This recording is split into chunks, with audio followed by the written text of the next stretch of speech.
Hello, hello. Welcome back, everyone. I'm going to need to change positions because there's something going on here, and you'll hear more about it. But I think some of you know exactly what this is all about. I'm sure that you had wonderful discussions and gained many valuable insights during your practical sessions as well as during the coffee break. And I do know that your workshop groups would all have gathered contributions and consolidated ideas. But at this point, let's welcome back to the stage Laurel, who will give a synopsis of what's been discussed. Thank you so much. Welcome back, everyone. Thank you all for the conversations that you had over the past hour. We always think it's a good sign when it's hard to get people out of their small groups and to coffee. So we hope you had some good conversations about things, cultivating champions and building partnerships, evidence generation for ongoing adaptation, as well as thinking about how do we ensure involvement and elevate the voice of teachers and educators in our scaling innovation journeys. So just to recap the session, we have our wall of wisdom. So we asked each of the small group tables to come up with one piece of advice that they would share with others looking to cultivate champions, ensure teacher voice, etc. And so our wonderful wall of wisdom has all of that advice. We will keep that in this space for you all to browse over the next day or so. But before we just wrap up, I would like to invite a facilitator from each of the small groups to share out in their own voice what are some of the pieces of advice that came out of your group. So for the first group, Cultivating Champions, one of the facilitators in that group, would you be willing to share out what's one piece of advice that your group came up with? Anyone? Yeah, Varis? I think Jamie's going to bring you a mic. Hi, thank you. So if I remember correctly, our main idea was creating relations. So getting champions in government, especially by creating relations. And then we had many points underneath. But one of them is, so do not oppose. There are opposing agendas. There are people who have different ideas. So we do not need to fight them. We do not need to conflict. We need to find common ground. The other way is also to use legitimate channels such as third parties that already exist in the ecosystem. So we do stakeholder mapping, and then we find these third-party intermediaries, and we work through them because they already have legitimacy. So it's by engaging in a very constructive way. Excellent. Thank you so much. Cool. And then what about group 2? So thinking about research and learning, how do we generate evidence about what's working? How do we use that to inform changes and iterations to our program as we scale? Would one of the facilitators from that group be willing to share what's one piece of advice? Ursula?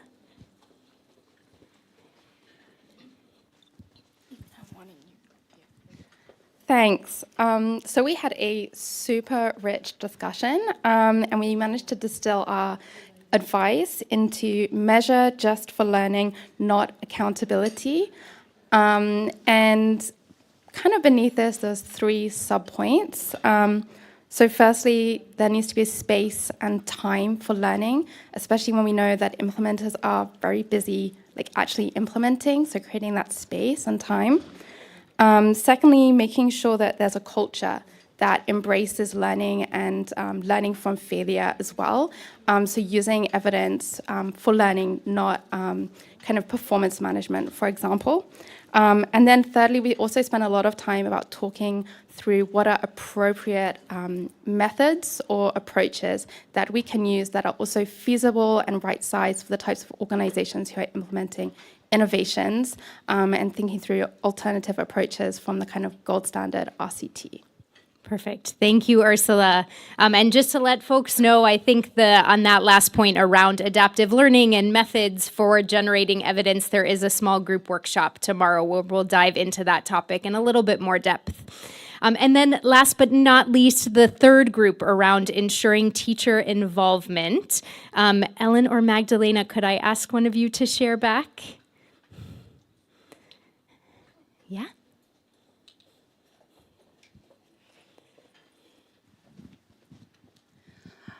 The conversation went very nice. I was actually impressed about the stories put on the table. I think the main idea was that before involving teachers in any kind of innovation, we need to create a space when we can actually hear their voices and give them the confidence that what they are doing is really important, and building from that space where they are and not where we want to go. And I just appreciate the fact that if a teacher would listen the conversation at the table, would be very proud of the respectful and humble type of language that I've heard during the conversation. Really powerful. Thank you so much. Thank you, Magdalena. I think that's a great way to close, really listening to teachers and educators and school leaders as maybe the most important stakeholders in this journey. I just want to say thank you before we pass it off to our next panel on the Messy Middle paper.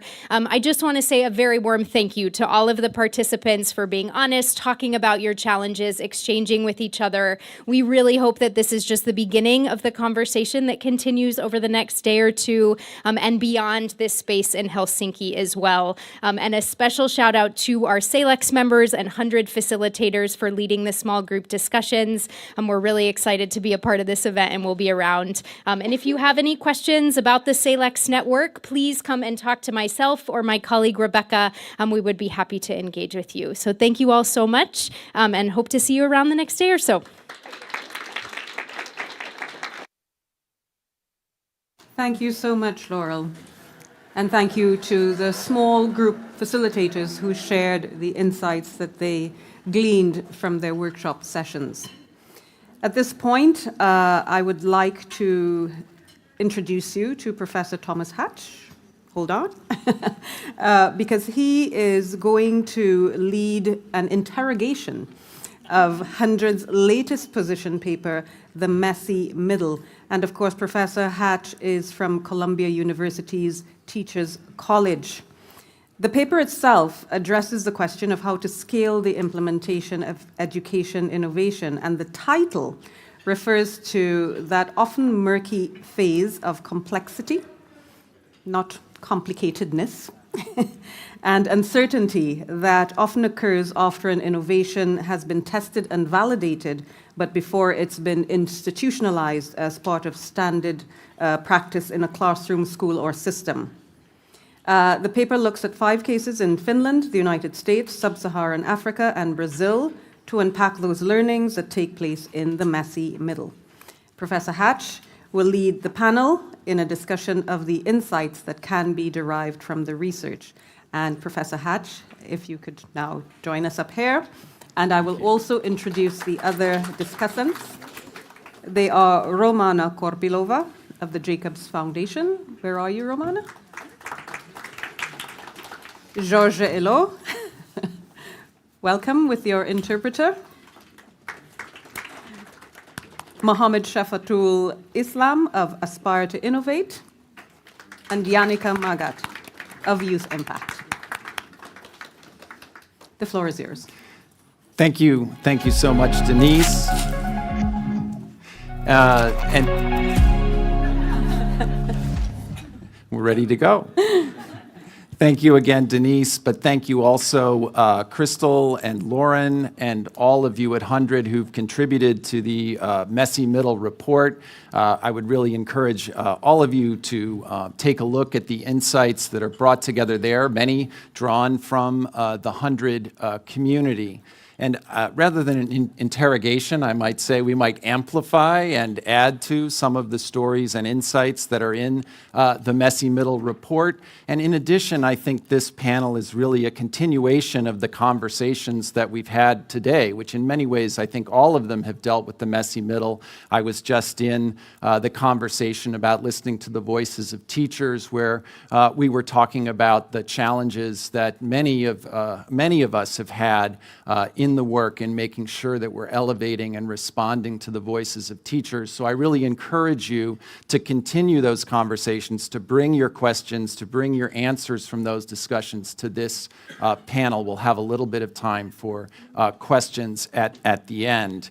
But I think I've been invited to moderate this panel because I wrote a book called The Education We Need for a Future We Can't Predict, which really embraces the idea that if we really want to create the kind of education that many of us care about for all of our students, then vision and clear goals may be important, but what's really crucially important is that we have both the courage, and I think as Ali-Pekka said this morning, the humility to make changes, to recognize that we don't have all the right answers in the beginning, and in fact what's going to really make our work take off is our ability to respond to the particulars of the contexts and the situations in which we find ourselves.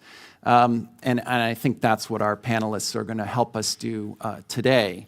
But a definition is always good, and we heard from Lauren this morning, and Denise echoed again the definition of the messy middle, but sometimes a picture can be even more powerful than words, and I think this cartoon, for me, if you can see it, captures a little bit of the messy middle, where someone standing in front of the chalkboard says, "Good work, but I think we need just a little more work right here," right? And that's the black box of the messy middle that we're often afraid to talk about.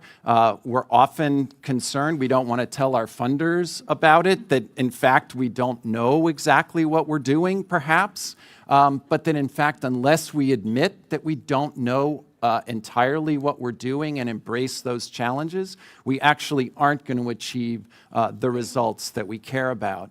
But in that sense, you are the miracles, right?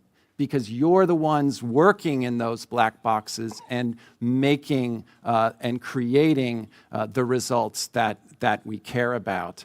And that's why today, I think when I was talking to, Lassi was talking to me about this panel, he described it as a kind of family meeting. This is a place where we can tell those stories that we might not tell other people. This is where we can talk about those challenges together.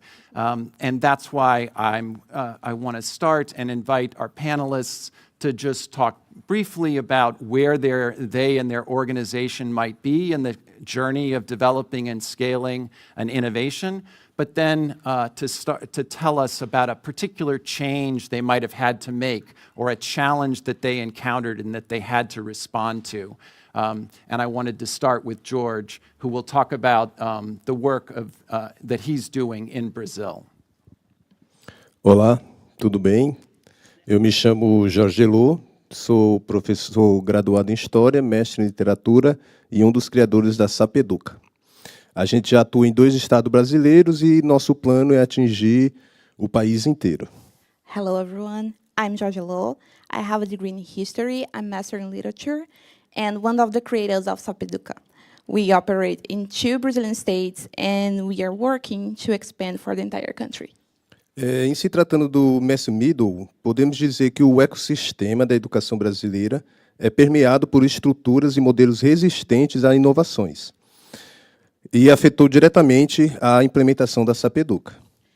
When we talk about the mass middle, we can say the ecosystem of the Brazilian education is in the context of structures and models resistant to innovations, and that affect directly the implementation of Sapeduca. Esse ecossistema não pode ser compreendido sem o entendimento da construção da história do Brasil, né? Do processo violento de colonização, a massificação do ensino público implementado durante a ditadura militar, visualizamos resquícios ainda nos dias atuais. This ecosystem cannot be comprehended without the understanding of the construction of it in the history of Brazilian education. From the violent process of colonization, the massification of the public education implemented during the dictatorial times in Brazil, we still see the consequences nowadays. Criar, desenvolver e implementar uma inovação no Brasil requer esforços e metas que vão muito além de entrar no mercado. Diante do cenário da pandemia do Covid-19, por exemplo, a educação brasileira passou por um governo de extrema-direita, negacionista, que não realizou nenhum plano de ação voltado para a educação. Creating, developing, and implementing innovation in Brazil require efforts and goals that goes way beyond just going to the market. Facing the scenario of the COVID-19 pandemic, for example, the Brazilian education has passed through a right-side government that denied every single science and then didn't realize any plan towards education. As consequências disso resultam no aumento da defasagem da aprendizagem, além da falta de reconhecimento da importância da educação por parte dos alunos, que não conseguem enxergar na aprendizagem uma utilidade social. O meio bagunçado no Brasil hoje se encontra em um dos seus estados mais complexos.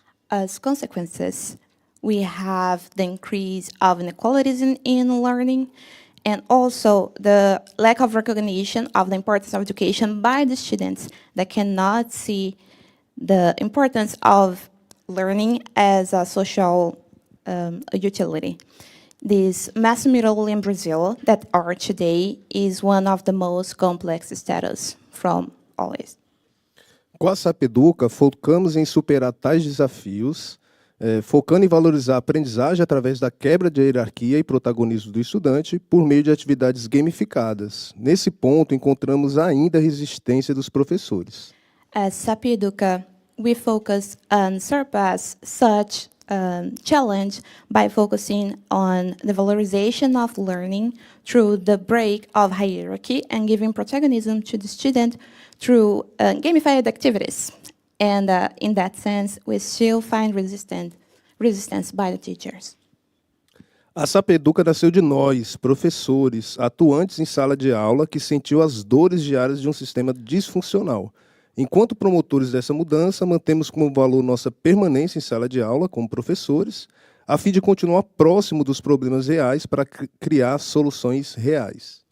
Sapeduca was born by us and through us, active teachers that used to feel the daily pain in this dysfunctional system. While promoters of this change, we still keep as a value our maintenance inside the class as active teachers and a way to stay close to the real problems to find real solutions. E é através da distribuição gratuita da plataforma que promovemos a democratização dessa mudança que temos trabalhado tanto para acontecer. Through the free distribution of our platform, we promote the democratization of this change we have been working so hard to happen. Nesse meio confuso em que a educação brasileira tenta existir, em meio às políticas governamentais e desigualdades, a Sapeduca move uma pedra por vez neste caminho pedregoso, rumo à inovação e melhoria da vida dos alunos brasileiros. In this mass middle that the Brazilian education tries to exist, in the context of governmental policies and inequalities, Sapeduca moves one rock at a time in this very rockish way path towards to innovation and the improvement of the quality of Brazilian students. Obrigado. Thank you so much. Thank you, George. That's a wonderful way to start us off, and I love that notion of moving one rock at a time, which is really challenging work. But you've also raised the issue of working within the system and on the system at the same time, and I think we'll hear more about that as well.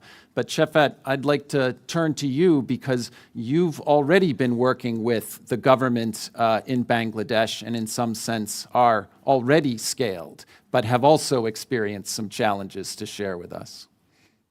Is it working? Thank you so much. I would like to thank the whole audience here waiting for this, the most expected session. I've been hearing all along from the morning, mess in the middle. So a little bit nervous, but you know, the mess in the middle never get nervous, never get tired, never get out of the context. So we are working. I'm from a government. I'm a government officials working within the ICT division right now, but originally from the Ministry of Education. So my basic profession is like a lecturer of economics, but I'm working with education and technology, so switching different fields. So that's actually helping me to have lots of different dimension into the action. Right now we are in a position with the platform called Connect. This is a student platform. This platform brings students from grade 1 to 12 as their academic digital portfolio. So originally, we developed this platform as an education and entertainment, combining edutainment platform so that the student can have the content available in the country and outside the country. Organization, those who are working with the students can reposit their contents in the platform. But after COVID, we have to repurpose the platform because in that time, all the schools were closed. There was no way to reach students through the school system. Then we actually repurposed the platform for academics mostly. So we introduced we used the National Parliament Television for providing and broadcasting our television class content. And the teacher, from Bangladesh, we were working with them from like 2014, and they came up with the idea that they were never trained to become a television teacher. They were used with the classroom. So they, within few days, like 1 week, we prepared them, trained them, and they came up in front of the camera, taking classes within a very short time. And we spread all the class through national television, social media, internet, and also radio, where all these are not available. So we repurposed this platform for academics. And also, right now, we're in a position that this was some steps, but we always wanted to make this platform fundamental platform for all the students in the country. So we pushed or strategized our platform into the national curriculum so that students and parents trust this platform as a safer online platform. The people or parents usually don't trust any platform that is available online because students never stay at the same platform. So we have to convince the people and parents that this is a safe platform. Your child will not be spoiled through this. We have curated all the platform based on the age demand. We have providing academic contents, books, movies, and also like different competitions, different programs for them. This is not only an online platform.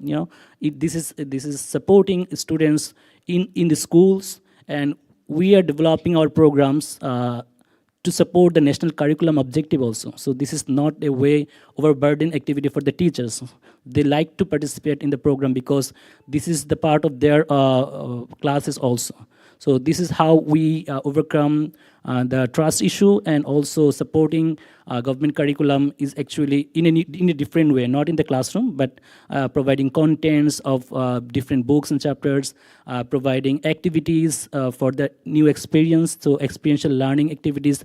They also post their learning contents, experience into this platform. So this is a combining of like social media, combining of their academic journey, their digital portfolio. And the best part is like a student, when they register, all of their activities is being stored in this their own profile. So after any time, they can download their own resume from this platform like LinkedIn. So this is like a digital record for them. And right now we are in a position like developing our new national curriculum assessment system. This will be like integrated with this platform. So from various subject assessment by their own teacher in the school, this assessment records achievements and their weakness, not only weakness, but basically where they are actually not keeping up with the subjects and grades. So this will be directed through artificial intelligence mechanism. So we are trying to embed these two platforms together to support student more sustainable way, and also like so that they found the real help from the counselor, from the career guides, from the career coach, so that they never be lost and dropped out. Thanks. Thank you, Shafad. And I think you can hear there's a tremendous amount to explore in this story, so we'll come back and hear some more later. But one of the important things I've recognized in working with Shefat, who's a government officer, so many of us are trying to reach him, right? We think that's the goal of scaling. If we could just get to the government and get them to adopt it. But I think Shefat helps us understand that there's a whole lot more work that has to be done, even at the government level. And I think all of those of us who want to work with governments should remember that if governments were really good at policy implementation, we all wouldn't be here right now. So there's plenty of work to do. Janica works with an organization now that's not only trying to deal with scaling in a particular country, you're also trying to work and scaling in several different contexts. So why don't you share a little bit about your work and the challenges? Yeah, first, thank you so much for having us here. This is such a cool conference. It's so nice to meet family members. It's like Thanksgiving in October. But yeah, so I'm Janica Magat. I'm a research associate for Youth Impact. So we do education and health programs, mostly in Botswana, which is our headquarters and innovation hub. But yes, we are actually trying to scale one of our programs in different contexts. And I'm just going to talk to you a little bit about that because I think it's the similar experience to Shefat and many of us. So during, Youth Impact's education program was adopting teaching at the right level in Botswana. So we do direct delivery where we have our own facilitators implementing the program, but we've also partnered with government. We are in most of the regions in Botswana right now, so government teachers also deliver TARL for us. But COVID happened, so we have this great teaching model.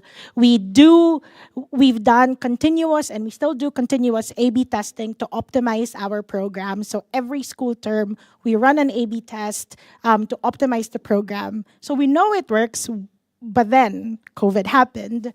So because we have this belief, as Dr. Asma was saying this morning, that like implementation is not only about delivery, but implementation is also about learning.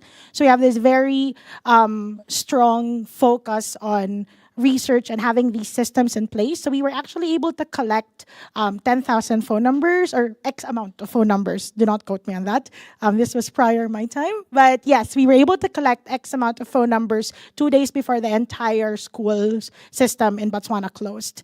And because we know the targeted instruction works, we just needed to find a way to deliver it. And based on data, we find that about 80% of people in developing countries tend to have mobile phones. So we adapted this TARL concept into a new principle, which is our phone-based mobile tutoring, where we do one-on-one phone tutoring bi-weekly for kids in grades 3 to 5. And that was the very first, one of the very first studies that came out on education during COVID. So because we were able to show that this type of phone-based one-on-one tutoring works, we found we've generated a lot of interest, and we can talk a little bit more about how we cultivate and decide which places to partner with. We were actually able to do an RCT in 5 other different countries, including the Philippines, Kenya, Nepal, etc. So that was like, we were able to test and show that our program works across contexts. And now we're trying to scale it in the Philippines, which is one of our better results because it's a really big crisis. There's a learning crisis. I'm from the Philippines. So we found in our pilot only 3% of students can do division in grades 3 and 4. So the government is very keen to partner. But one of the challenges of really scaling, right, is trying to navigate differences in government transition. So we've had some experience on that. But really what we are learning is the importance, and as the messy middle paper has emphasized, it's really understanding who the stakeholders are and what levels and in what levels. And so we've really been very, very intentional about not only looking for top partners or even lower partners. We also target the middle. So we are very, very keen on finding champions in all of the levels. And yeah, so that's kind of like one of the challenges that we are facing right now, but we're very excited, is really trying to figure out how to enable our champions to co-create or co-design the programs with us and lead them forward. Yeah. Thank you, Jonica, and that reminds me of the conversation we just had in the previous session in the small group that I was sitting in, talking about how do we work and make sure that we're elevating and reaching teachers and responding to their concerns. And one of the conclusions we came to is that you have to meet teachers where they are and meet people where they are. But Jonica is reminding us that we have to meet everyone where they are, those who are in the classroom, those who are in the government, those who are in communities. And part of the challenge is we want to meet everyone where they are, but everyone is not in the same place, right? And so trying to understand that and how that plays out in a particular context is a really crucial issue. But now I want to invite Romana, who is with the Jacobs Foundation, who is supporting and working with a number of organizations who are trying to bring together some of this work and support some of this work on scaling in many different contexts. Romana? Hello, everyone, and thank you. So yes, as you heard, you might have been wondering before, how do I fit into the picture? I hope it's not just because we are one of the 100 supporters, but it is because we do work really with a number of organizations along the different stages of their scaling journey. And I think from there we do see a lot of things. A lot of them have been mentioned. But maybe before I go into that and answer a bit like what we really see and how we try to support partners, I would just say a bit about the Jacobs Foundation for those of you who are not familiar. It is a philanthropic foundation based in Switzerland, and our vision is really that every child has the evidence-based learning opportunities to thrive. Sounds great, very difficult in practice. How we do that is we really try to create bridges between evidence generation and then how that then goes to practice and policy. So I'm very proud to say that we have a lot of our partners here in the room. We just heard in the previous session from Salex, which we are also supporting. So very happy to talk about the foundation later on, but now coming back to the challenges. It is very difficult to scale. The two things that we are trying to help our partners with is really to keep this learning mindset. We heard about it before, but it is really the key. And then to engage with others early on. So let me say a little bit more about those two. So when I went to a meditation retreat a few years ago, the first thing like we were kind of meditating on is that the only constant in life is change. And that is really true. And for those of you who have scaled innovations, you know that a lot of changes included in that. And we see that when we work with partners, it is not only when you scale to hire more people. You really have to rethink a lot of things which you have done before, and that can be very difficult. So it includes a lot of tough choices to make. And sometimes it is important to really get also external help with that, because you know that the innovation is working, but suddenly you have to think about things like cost effectiveness. You can have an amazing innovation, but if it costs too much, in the end, how it will be sustainable? So I think that is really important to go just beyond the innovation. And how do you do that? Well, one of the key things is really to engage with others. We heard about it earlier, but it is very crucial. And I don't mean only to talk to the champions, right? Not only to the teachers who will be the next ones to implement it, to scale it to the next level. But what we've seen and what we really try to also support our partners with is to create spaces where you hear from everyone who you want to engage later on in the journey. Maybe the skeptics as well. But in the beginning, it's just to understand their perspectives. How can you learn from that? What are they seeing as problematic? Why are they afraid of change? Or what do they see the innovation is lacking? So I do think it's important to engage them early on. And we see that organizations such as Youth Impact is really great at that. They keep their partners along their journey. They share the data. They learn together with the partners. And I think because I come from philanthropic organizations, what is also important to say that we also play a role and we also need to learn and change the way we are doing that. We are trying to ourselves, Jacobs Foundation, have this learning mindset. It's also not easy, but we are trying to really change a bit the way we work with our partners. Rather than just check and tick the boxes and have the reports done, have a conversation. What have been your challenges, and help you reflect. Because even if you don't have funding organizations like us, I do think it's so important to take time to reflect. Where are you in the journey? And really then to see how can you get to the next level with others. So that's one thing we are doing. And the other, and I know that's not easy, but definitely something we need to do more of, is be more flexible. I do think things change all the time, and we need to adapt. We need to adapt timelines, maybe even the purpose of the funding. And we are on the journey with you. And yeah, just think that these two are really crucial to keep in mind. Learning mindset and engage with others early on. Thank you very much, Romana. And I do think if we can keep that learning mindset and help our governments and our funders to do that, and I'm delighted that you're connected to and participating in a whole set of philanthropic networks trying to spread that message with other funders and organizations that can support this work. But I want to invite our panelists to now pick up on some of the conversation here, and I might start with you, George. If you have any response or want to talk about one of the rocks that you've helped to move in a difficult context.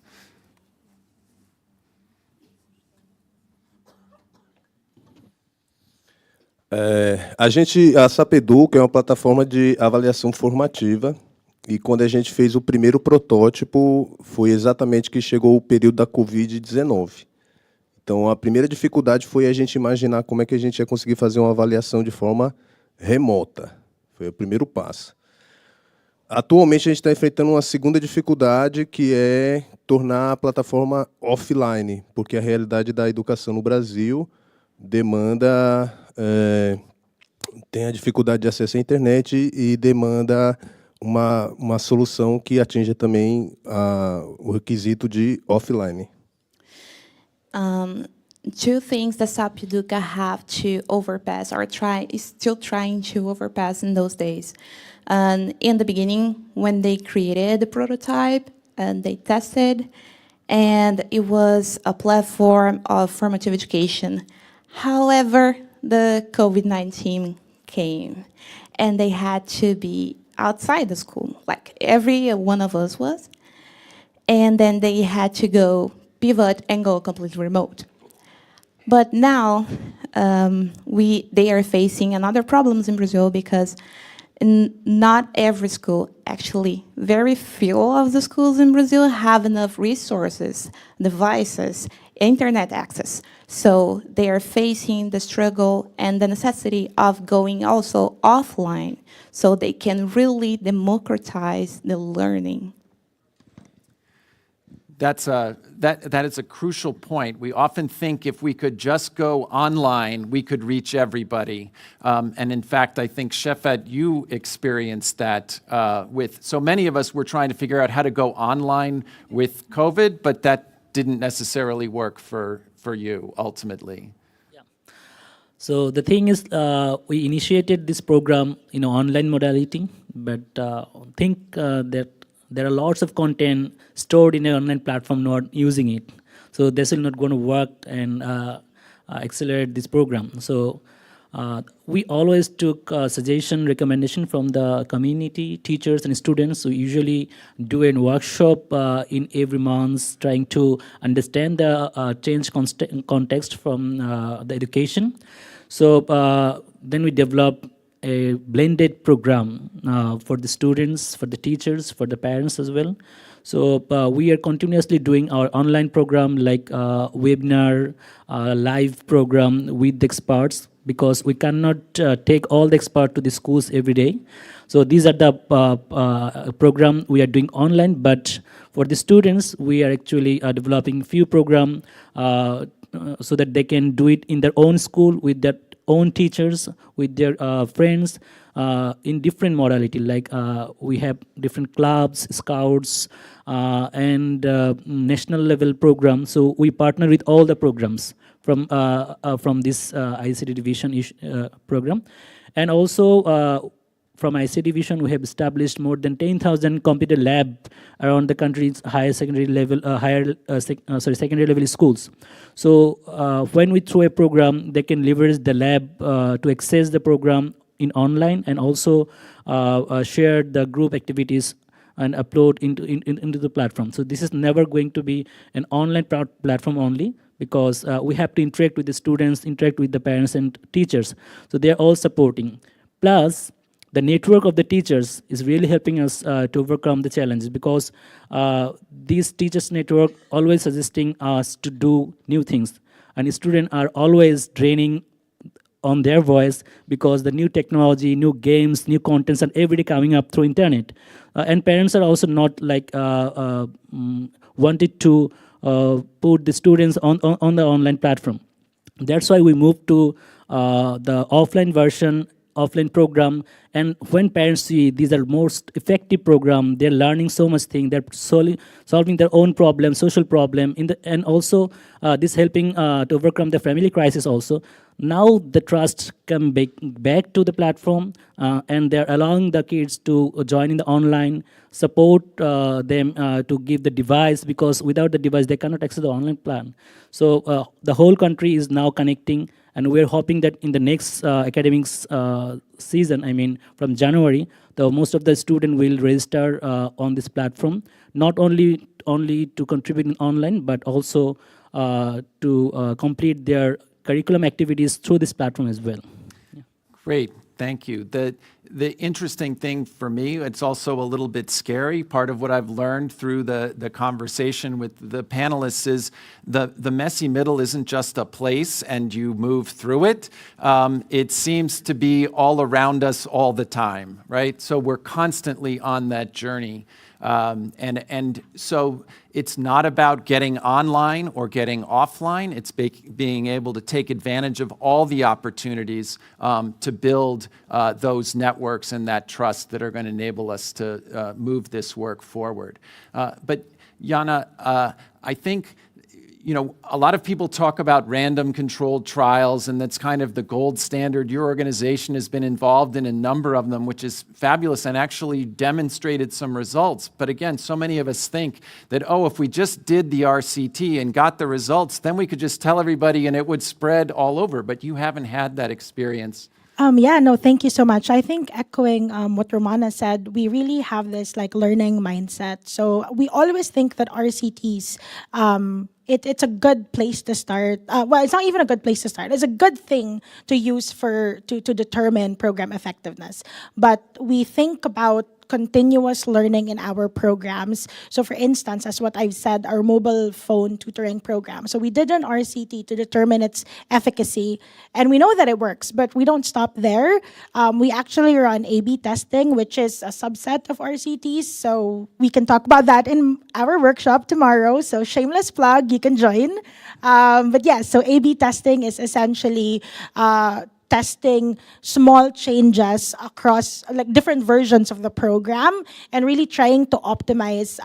And we're doing this rapidly every school term. So we actually are in the middle of implementation for round 11 in Botswana. So we do this entire A/B testing process for like 7 to 8 weeks. And then we use the learnings from this round to inform the policy for the next round. And I think it's really because we think of, as Romana has said, this is really like implementation is it's continuous learning as well. The messy middle is not a step. I remember one of our co-founders, Noam Angrist, when we had one meeting, someone asked him, so we already talked to the government, we're going to scale, and then so what happens when you exit? And I will never forget, his answer is like, we don't think of it as, we never think of exit, because program delivery, program optimization, it's always it's always continuous, and that I think is really what we want to start. We want to start a revolution of rapid assessments and rigorous learning at not very high RCT cost. So yeah, happy to work with everyone.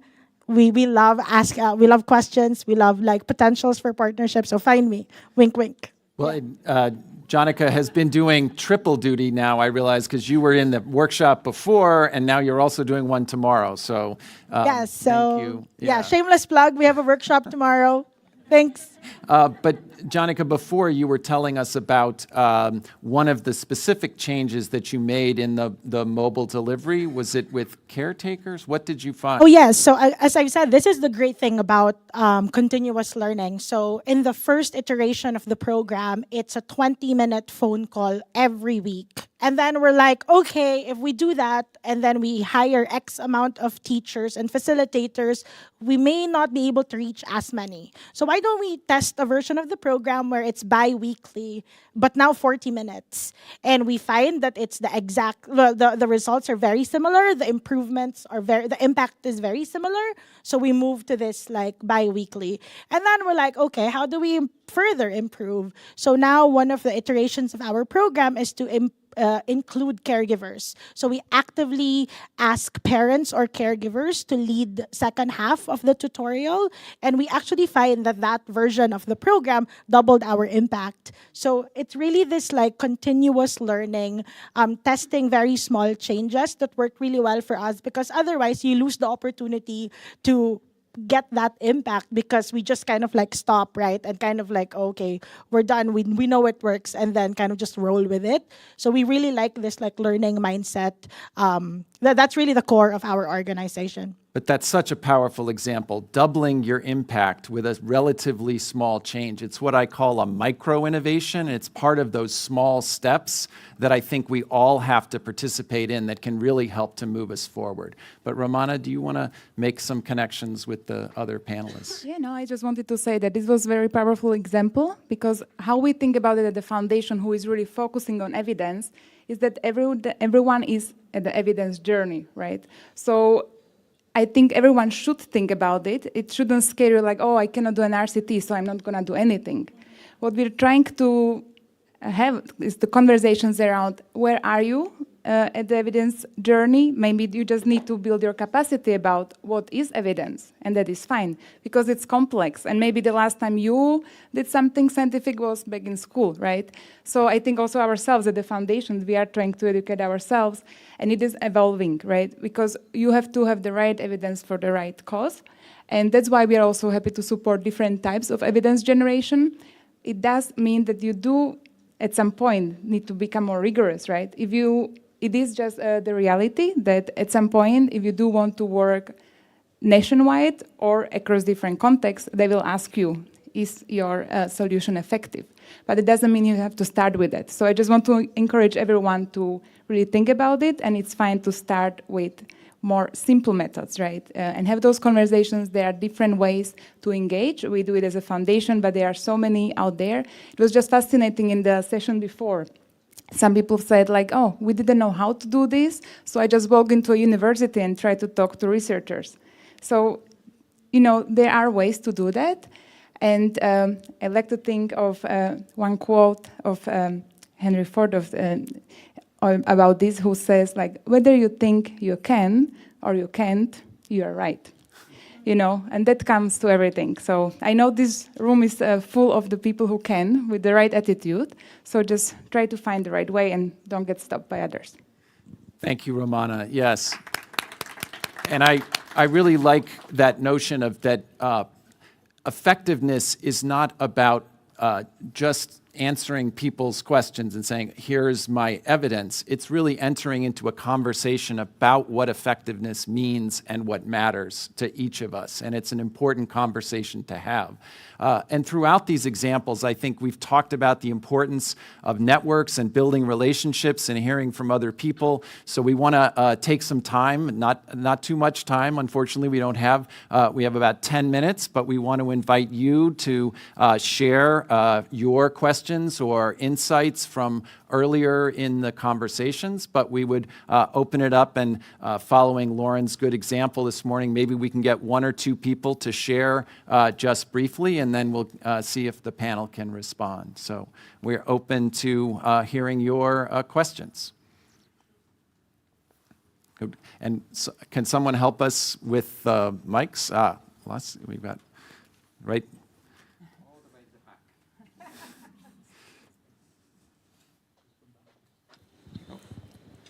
Thank you very much for giving me the opportunity. I'm Seda, from Bangladesh. I work for BRAC as a program head. I have a question. Jenica, you were mentioning about that over phone call, right?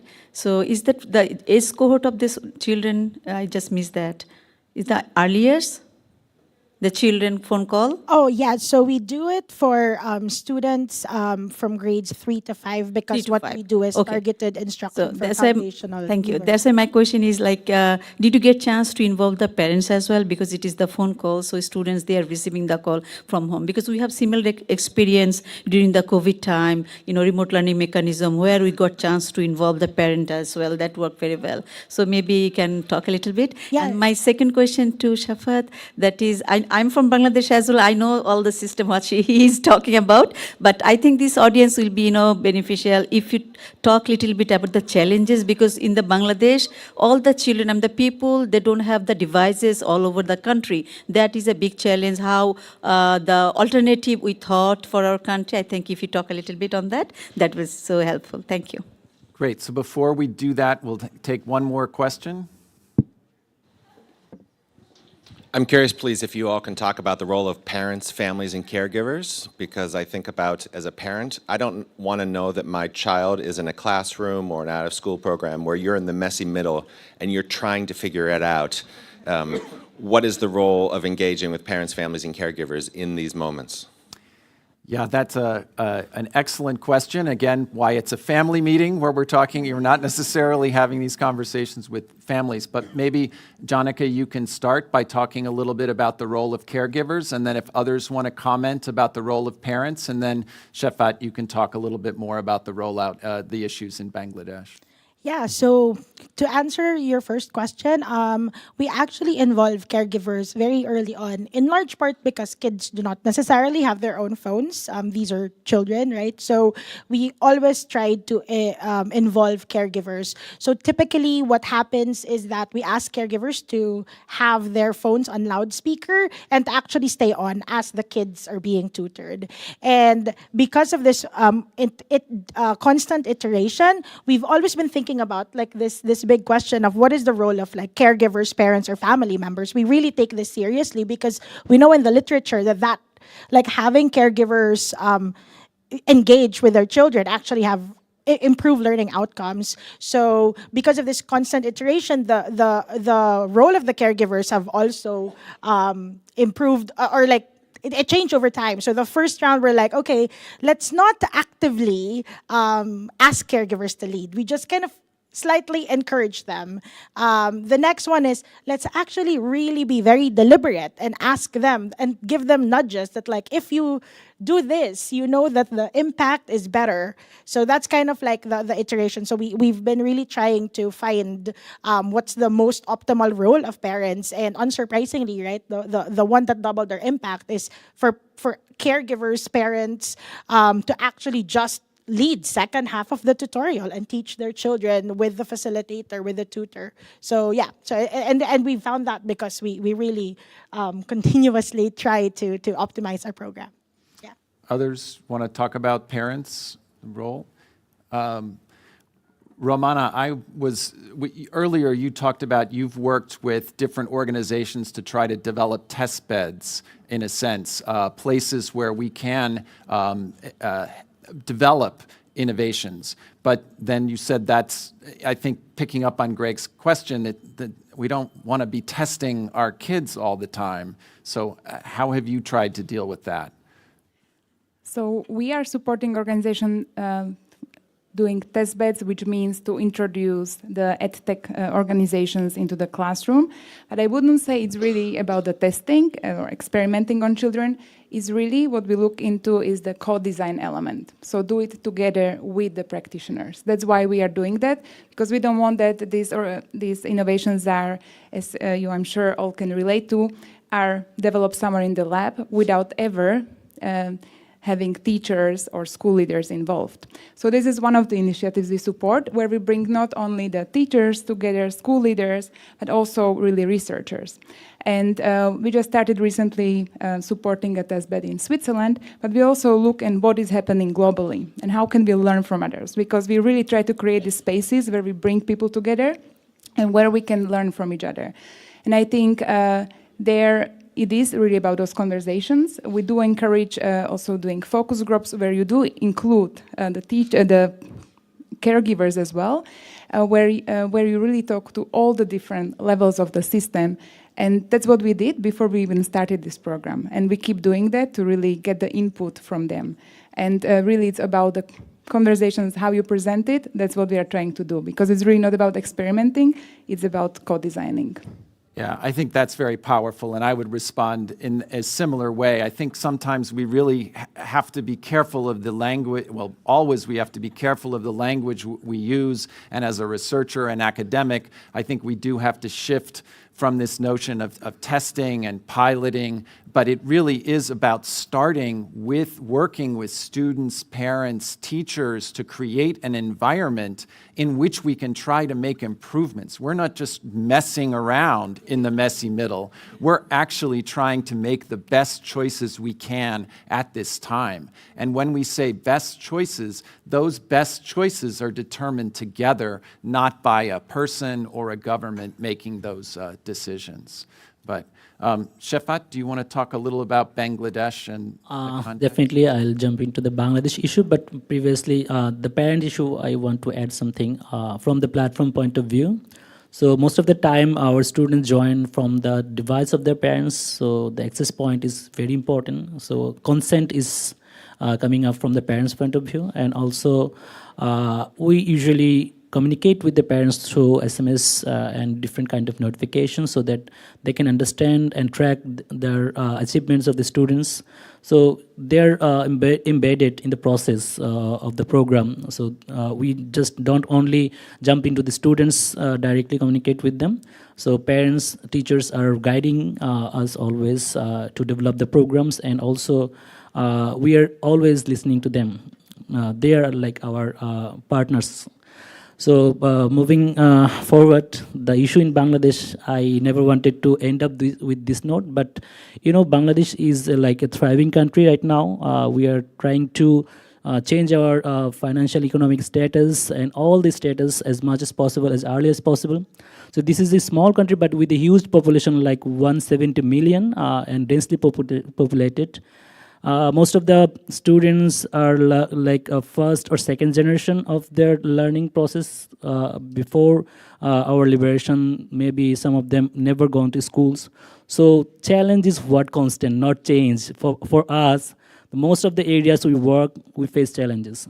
So everywhere there are lots of challenges, like from these infrastructures, for the resources, from the teachers' preparation, from parental point of view, and also from the budget of the government. Everywhere there is a challenge. But to me, for us, organization like A2I, we believe that this challenge can be overcome only through innovation, using technologies that we are using. So we are trying to figure it out how best we can overcome these challenges. And also, we definitely and always welcome organization, people, innovation that is implemented in different places, an organization like all the funded donors to support into the program, which can change actually the students' life through this platform. So this platform Connect is a parking place for all, like a router. So anyone with their program, they don't have to go anywhere and talk to the government separately. You will get a gateway for the, this is a channel like any program we can adopt and channelize through this platform. This is the best part of this, and absolutely free for the students. We don't have to take any charge from the students. Government is providing the fund, and also our partners like UN bodies, World Banks, and also everyone is like, if they want to develop a program generalized to the students, they can use this platform, leverage this platform. And also our most of the different platform like Muktopad, that is the one of the 100 listed this year. So we are like developing capacity for the teachers, parents through this e-learning platform. And also students are getting used to with this new platform because they want to develop their skills as early as possible at their age group demands. So along with the partnership, along with the government pro mindset of innovation, so we're trying to figure it out how best possible we can overcome the challenges, because I always believe challenge is a constant thing. Every day we are facing challenges, but this is the role how Mess in the Middle act, you know. Thank you for question. Thank you, Chef. And thank you to all the panelists. So if we could give them a round of applause. Thank you so much. Unfortunately, it's time for this session to end, but I really want to encourage you to talk to our panelists. We'll be here later today. Many of us will be here tomorrow, and we look forward to talking with you and hearing your stories as well. But I think one of the things that I really want to end with by emphasizing, which is if you find yourself in the messy middle, it's not because you did something wrong, right? It's because you're doing the work you need to do, right? This is something where the work takes place. But I know from having talked to many of you and worked and studied many of you organizations and how you're developing and how you're having an impact, that this is often very lonely work. But it is work that we cannot do alone. And that's why organizations like HundrED and events like this are so important. We absolutely need that each individual to move each rock, to make every small step that we can. In my work, I talk about we need each of those micro innovations, and we need to do what we can right now to make a difference. But ultimately, we have to come together and have the collaborative and cross-generational work that's going to go on for 30, 40, 50 years. In the same way that we're trying to address the climate emergency, we need to come together in a cross-generational way that's going to build the support for creating the kind of equitable education for all students that we care about. And that's why I'm excited to be here with you today and looking forward to continuing the conversation. So thank you all again.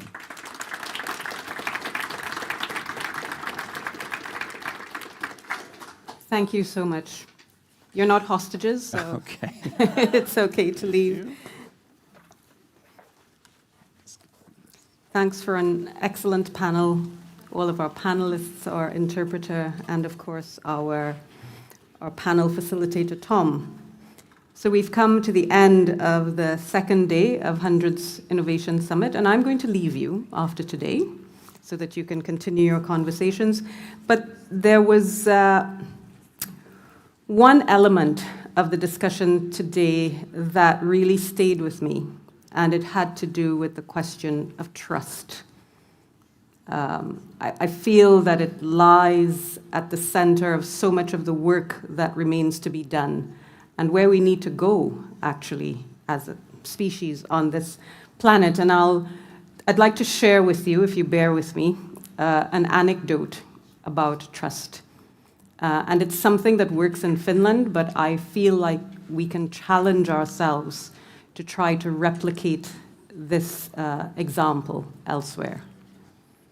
I was having a conversation with a former colleague. She'd just moved into this nice new apartment with a new boyfriend, and she was talking about now we need to decorate the place and we need to hang some pictures. And I'm going to the library to get a drill. And I was like, what? You get a drill at the library?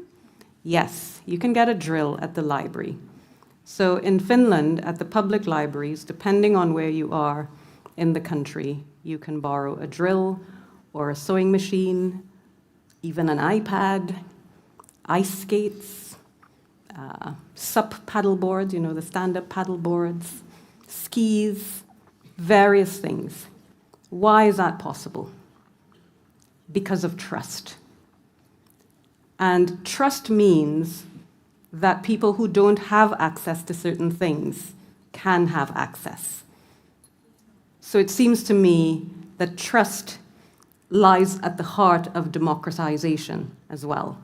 And I feel like this is like a micro-innovation that helps propagate trust throughout the society, because the trust that we're talking about that needs to be built in education innovation cannot exist in a vacuum. It must exist within a wider system in which people trust that innovators like yourselves are doing what's best for children, for families, and ultimately for the wider society. Thank you for coming to my TED Talk. So I would now like you to bear with me for a couple more minutes, because I'll just try to offer a synopsis of what we've been talking about today. So I think it was wonderful yesterday to celebrate our passionate and committed innovators, all of you, and today to examine how we can scale up education innovation to drive, systems change. And that meant understanding how systems work in order to encourage change, to developing holistic approaches, embracing healthy failure. I thought that was a nice term that I heard today. Nurturing trust through integrity and unity of purpose, and facilitating learning opportunities to embed innovation and really cement change. Social and emotional learning was also top of the agenda today, along with a discussion on how to build capacity in this critical area so that we can scale up the learning to head off the unfortunate consequences of living in a world in which we are confronted with a dire scarcity of trust. We do not trust each other. And this is why we live with some of the outcomes that we do today. In that context also, it was interesting to hear about the tension between the urgency, the need to act now, and the desire for more research, more proof of concept, more information. How does the balance lie? We also examined today what happens in the messy middle by opening up the black box of the unknown as we attempt to achieve our change miracles. We looked at how innovators are pushing through the messy middle in various contexts and environments, one rock at a time.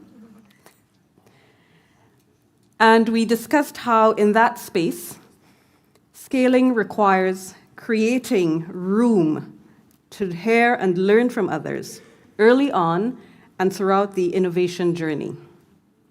It also calls for an understanding of who the key stakeholders and influencers are, who can co-create and help syndicate change across different contexts.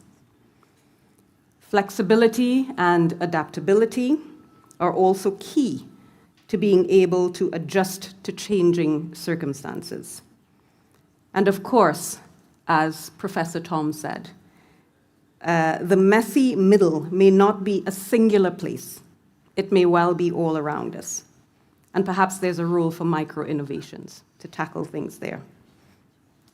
And finally, one powerful message that resonated with me at least, and perhaps it's the ideal that drives all of our work, is that children are agents of change. I feel that that North Star will continue to anchor your discussions at the rest of the summit and your efforts in the future. I'd like to end on a housekeeping note. And that is that your shuttle buses will be leaving from the Presidente Hotel to take you to dinner this evening. Please meet at the hotel lobby at 5:30 p.m. sharp. On that note, thank you all so very much for your attention and your engagement, and have a great evening.